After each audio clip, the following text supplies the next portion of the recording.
Hi, hello, and happy full moon in Leo.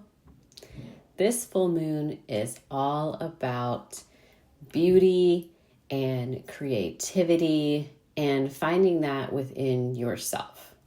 So, with the full moon, I always like to ask us to review what is being illuminated right now. What aspects of your kind of personality or beauty that you don't really identify with or potentially you've grown out of. So, Leo is ruled by the sun, and the sun is all about constant, radiant energy. So, find the areas in your life that you are giving off constant, radiant energy. And do you like the type of energy you're giving off? Do you like the vibes you give off? Do you like what people's reactions are to your vibes? If not, again, this is the time for you to kind of recalibrate and take away pieces that no longer match with you. This is also the last full moon of the Lunar New Year. So the Lunar New Year is going to be February 17th, and it'll usher us into the year of the horse. We are leaving the year of the snake.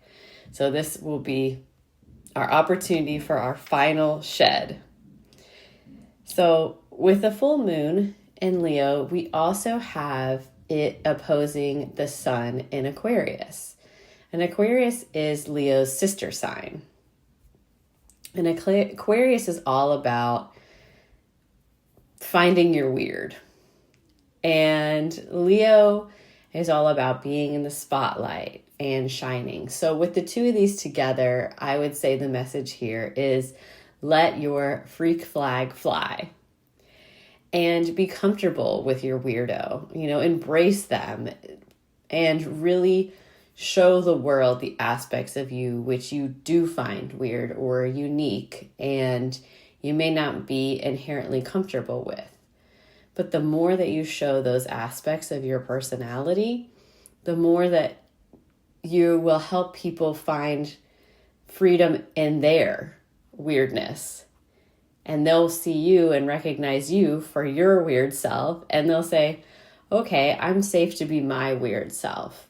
And in turn, this will turn into communities, and it'll just be really great. So find your weirdness and let it shine. Be radiant. Finally, with this full moon in Leo, I have drawn some cards. So first up, we have the Chariot in reverse.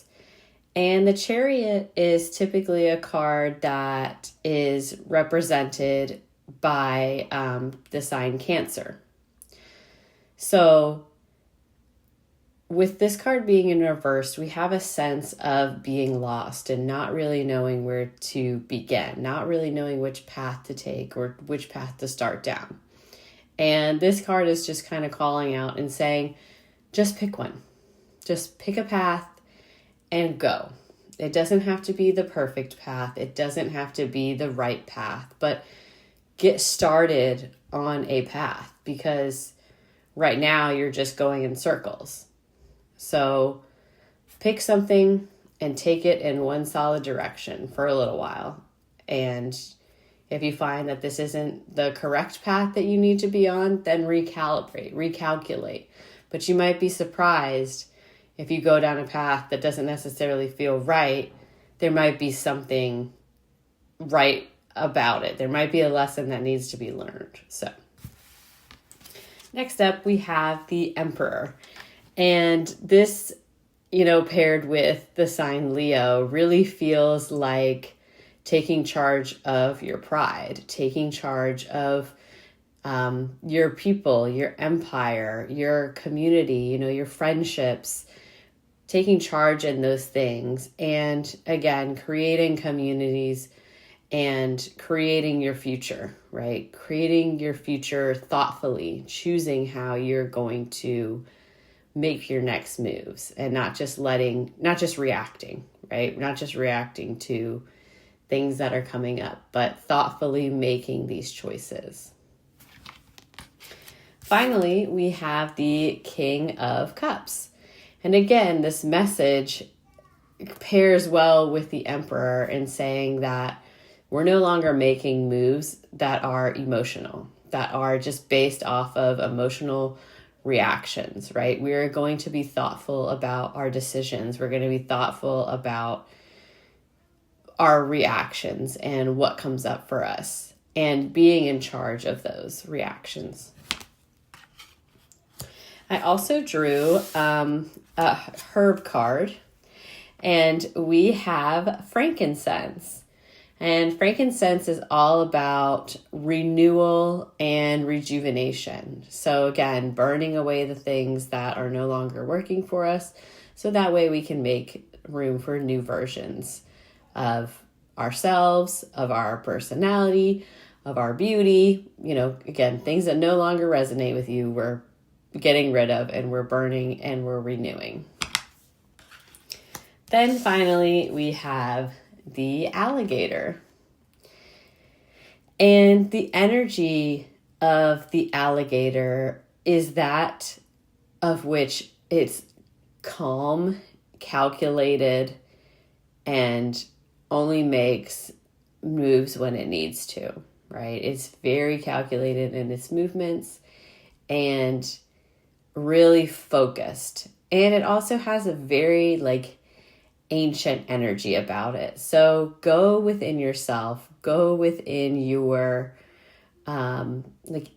ancestry, and really find the pieces of you that have been lost. They'll come to the surface, and that can really help you move through this kind of next stage of life. But don't be scared to come back to yourself and, again, dig deep to find the pieces of you that need to come forward and be expressed. So hope this was helpful. It was definitely a short one, but I hope you have a happy full moon in Leo, and I'll see you next time. Bye.